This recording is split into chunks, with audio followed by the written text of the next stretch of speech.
there is no way in hell, especially with cameras in here, that I'll be dancing. So that's a no-go. Let's auction off your picture. We'll do that to raise money.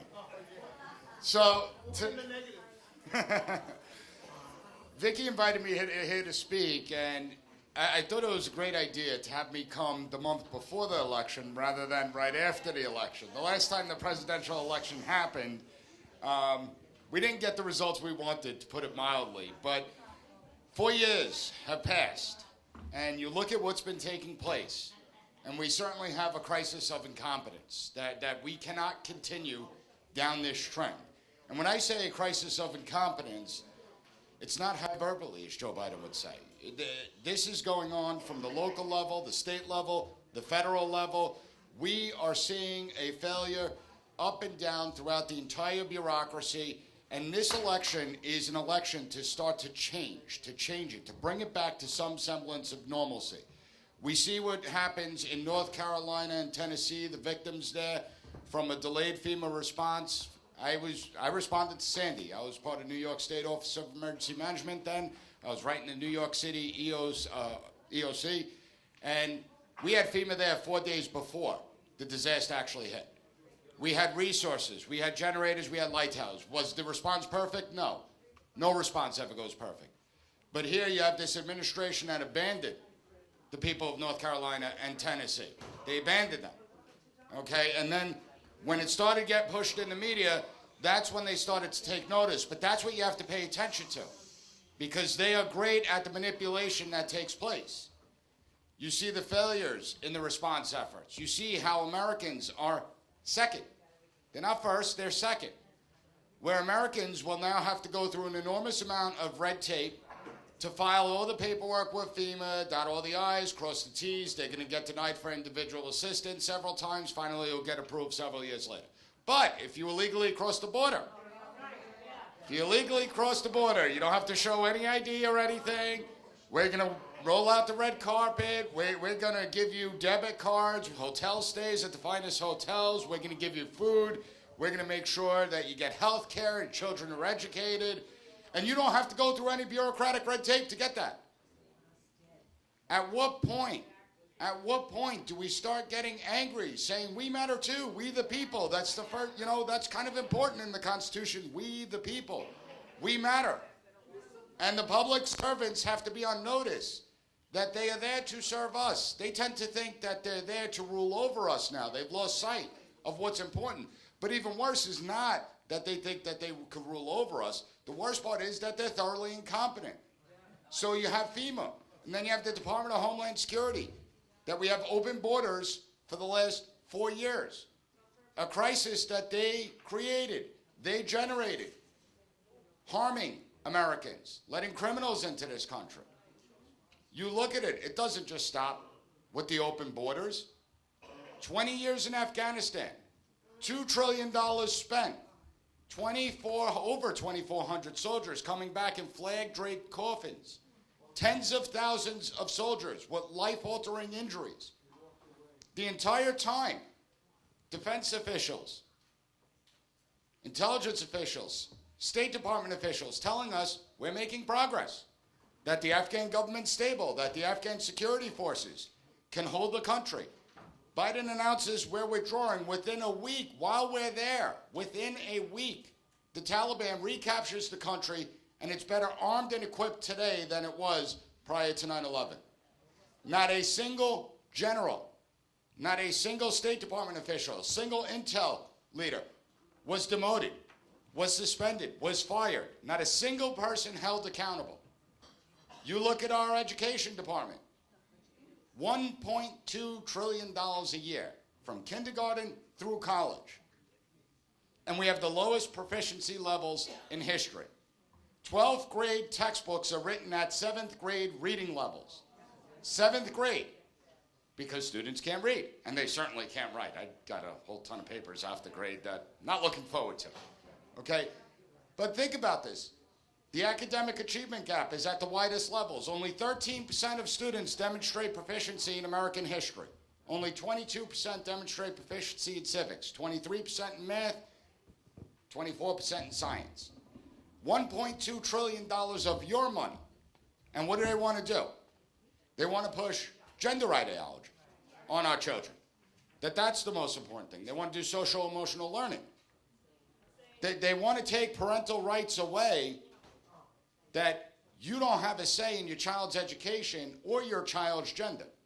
They want to take your rights away. At what point? They can't even educate our children. Yet we're going to let them dictate to us how we can raise our children? That doesn't make any sense to me. And yet people are okay with it. A lot of people in America are okay with it. At what point do we get angry about it? So you look at every single agency, and I could go on and on. You look at the FBI, where they target parents at school board meetings. Traditional Catholics are domestic violent extremists because they believe in two genders. They spend all this time investigating and threat tagging people that support a political candidate. They engage in lawfare against political opponents. Yet, we see crime increasing. In almost every major city, crime has increased. Don't believe the nonsense that they're telling you. Oh, FBI stats are out. Yeah. A lot of major violent cities aren't reporting their numbers anymore. Okay, so we see how they manipulate that. So I could go agency by agency. I could spend about 3 hours here talking about it. But we look at it and you see the manipulation taking place. And that's the thing. Despite all the failures, like Trump should be up 30 points right now. Every single Republican in every single race, state on down, federal, should be up 20 to 30 points. They have proven that they failed in leadership. But that's not the way it is. Because Democrats do know how to manipulate. And just look at how many people in America were manipulated during COVID. Dutifully wearing their masks, dutifully complying. They did what they were told, and they got mad at those that were questioning it. That's manipulation. For the first time in the history of modern presidential elections, we had a presidential debate before the Democrat nominee and the Republican nominee were even official. We had a debate. You think they didn't know Biden was going to be thrown overboard after that debate? They knew it. That's why they did it before the conventions. And then, to manipulate you even more, and you got to give them credit. I actually do give them a little bit of credit. They took the most thoroughly incompetent vice president, where literally 3 weeks before Biden said he's not running for re-election, 3 weeks before that, the media was saying, maybe he needs to dump Kamala Harris from the ticket. She's bringing him down. Maybe they need to, switch it up a little bit, bring in a new VP nominee. And then all of a sudden, Biden drops out, and she becomes the most competent and capable person that you could possibly imagine. Again, manipulation. And we could mock her, because if you ever listen to her speak, like, Biden has an excuse, right? The guy's suffering from dementia, so we can understand why. She has her mental faculties in place, okay? Think about that a little bit. And yet, she is what she is, but we're supposed to pretend that she's competent? We're supposed to pretend she's competent? Okay, but yet millions of Americans believe it because of the media manipulation going on. And any criticism of any Democrat, any criticism of any government agency, they're now labeling as misinformation. Okay, because they want to silence and censor the voices of Americans. They know they failed, and they know a lot of Americans aren't happy, but if they could silence and censor us, well, that's how they control us. Feed us only the information they want to feed. That's why it's up to each and every one of you in this room to get involved in this election. I know every election we say this is the most important election. But this really is, okay? We cannot continue down this trend. And every single person in this room has to get involved. We all complain a lot. We all do. But you can't complain if you don't get involved. And voting is now no longer enough. It's not just about voting. Vote early, get your ballot in, do what you got to do. And then see if your neighbor needs a ride to go and vote. See if your cousin, see if your friends, get them to vote too. We got less than 4 weeks for this election. An hour, 2 hours a week. Volunteer for the local candidates that are running for state offices. Help them out. You can't complain if you don't get involved. Again, it's not enough to just cast your ballot. Start phone banking. You can do it right from your house. If you can't leave your house, fine. Then pick up the phone. Contact the local Republican. They'll be glad to give you a whole sheet of numbers of people that you could call. They'll provide it for you. and start making phone calls, start reaching out. We have to start reaching voters that haven't voted in several election cycles. We have to start reaching voters that don't like either of the candidates. We got to get them to the polls, because it's not just about Trump. Everyone is making it, listen, Kamala Harris will solidify the incompetence, the totality of incompetence, if she gets to become president. But it's not just about Trump. We have to take back New York State too. We have to get involved at the state level and get the state candidates into office. New York was once very proud and wonderful state to be in. The city was great. We need to return it that way. And the only way we're going to do that is if Republicans get into office. So you have to do your part too. And if you don't get involved, you don't volunteer, then don't complain at what takes place November 5th. Because I would love to come here November 6th, or is it either November 6th or the following Wednesday after that, and say, look at the hard work you put in and look at the results that we got. Hard work matters. Volunteers matter. The candidates need you. Help them. Speak to them. Some of them are here tonight. Go up to them. They're open. They need you. So do your part. Now, I will take a few questions. So I got like 5 minutes left. We'll take a few questions. Who's got a question? Kamala Harris doesn't have a single independent thought of her own, okay? She is totally controlled. And again, you know, we talk about the idea of a deep state. It does exist. It is real. You have a bunch of people that have anointed themselves the guardians of democracy. You have to realize there's people that believe that there's like a board meeting going on with someone at the head of the table and a cabal. Like, no, that's not the way it operates. It's that the bureaucracy has lost sight of what's important. So that's why I hope that when Trump gets into office, that he literally will just right off the bat have the cojones to say, we're cutting the government by 50%. Every department, every single agency, every single government program, we are going to be cutting because it's too bloated, there's too much incompetence, and believe me, I can guarantee you, you do that, most people wouldn't even notice. I don't think Rudy Giuliani could run and win for the mayoral race. I just don't think that's happening. I don't think he wants it. Andrew's a different story. Okay, Andrew is young, vibrant, dynamic candidate, and he would certainly be interesting to the race. The people, the voting lists need to be cleaned up, okay? You're talking about literally hundreds of thousands to over 1 million people on the voting list that aren't eligible to vote. They either passed away, they moved away, they're not eligible to vote, and we need to get that cleaned up. However, we constantly, again, we talk about elections. You see what happened in 2020. And for the last 4 years, I've had Republicans come up to me and be like, well, if we don't fix the elections, we're never going to win an election. And my response is always the same. You have to win an election to clean up the election process, okay? You can't sit there and go by the excuse that it's all rigged. So what's the point? If that's your mindset, you are doing a disservice to every single person in this room that actually cares about America. What will you do to defend, preserve, and protect the United States of America? Okay, what are you willing to do? And if you're not willing to spend a couple hours these next 3 weeks, that's on you. Then obviously you don't really love the country as much as you may think you do.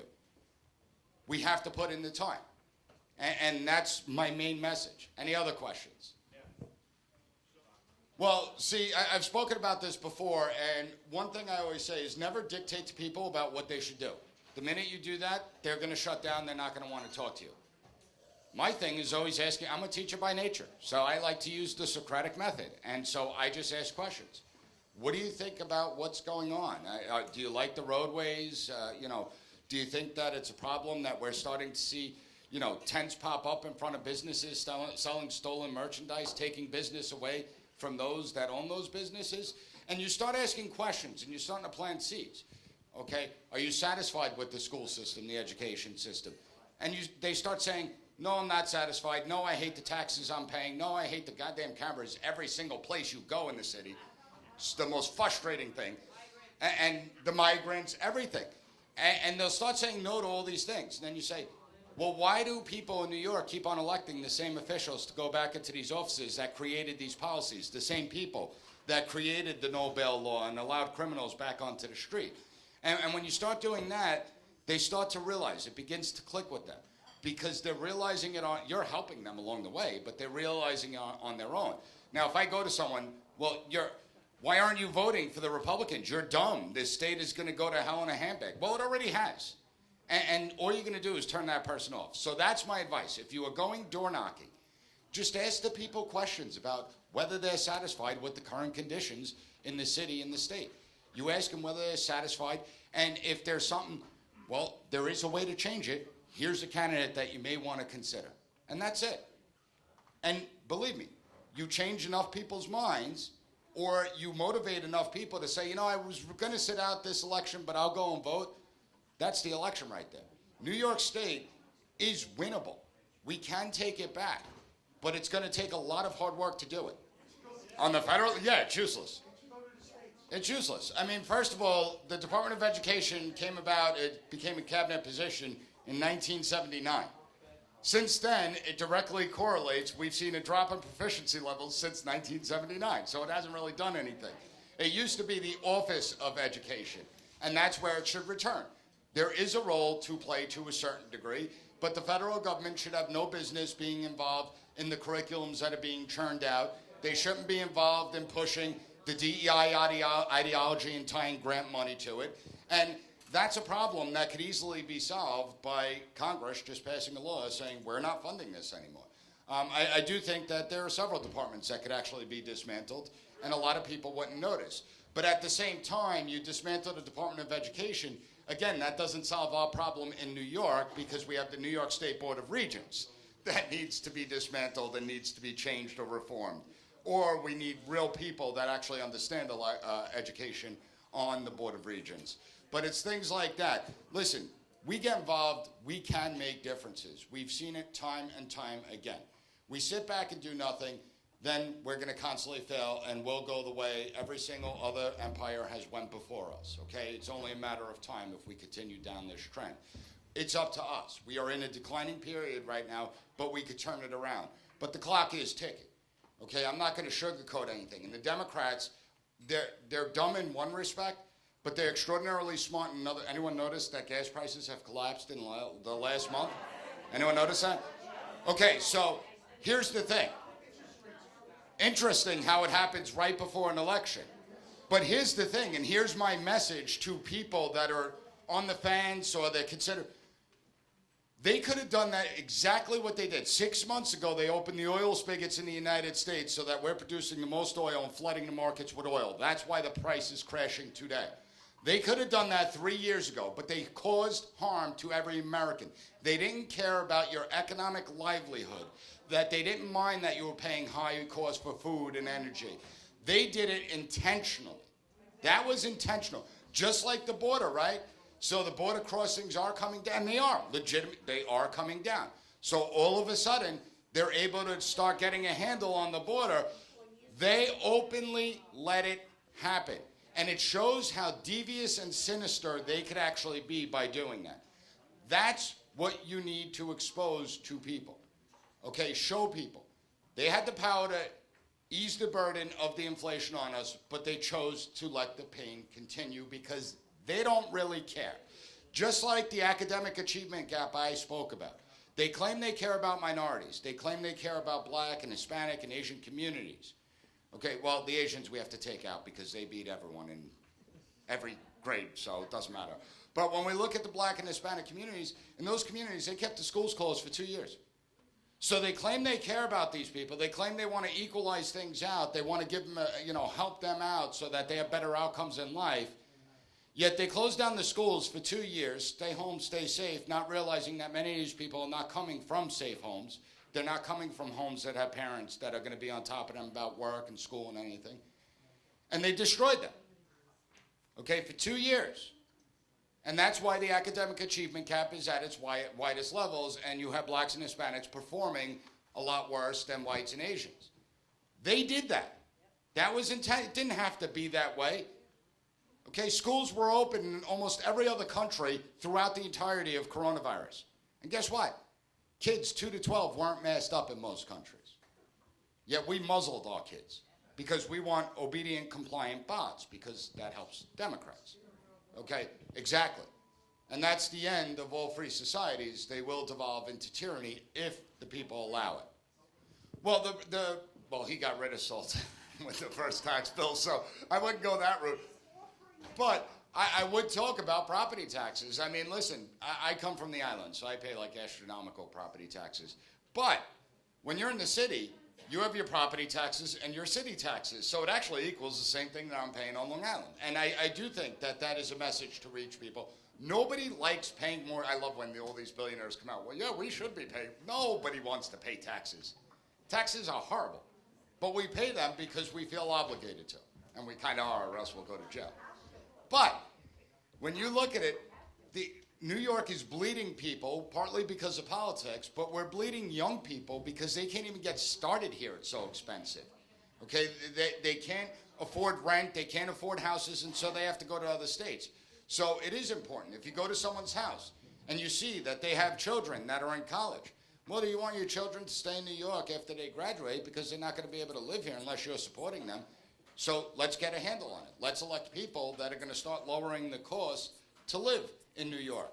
And that's how you start reaching people to start voting for the candidates that we need in office. They're printing money. They are printing money. Lots of money they're printing. They shouldn't have let QE go on, keeping it too low. Well, everything's built on smoke and mirrors in the United States. Our economy is built on smoke and mirrors. The education system is built on smoke and mirrors. The Kamala Harris campaign is built on smoke and mirrors. I mean, you know, she can't even handle The View. She can't handle an interview on The View. How pathetic is that? And yet, people sitting there are still going to be millions of Americans that will vote for her. Think about that. That's scary. Absolutely. All right. It is. All right, everyone. I want to thank you for having me tonight. Hopefully next month we could have a big celebration. I'm handing the mic over to Jimmy. He wants me to dance. He's got to practice his dance for the next time he's here. Professor Nick Giordano, everybody. Give him a big round of applause.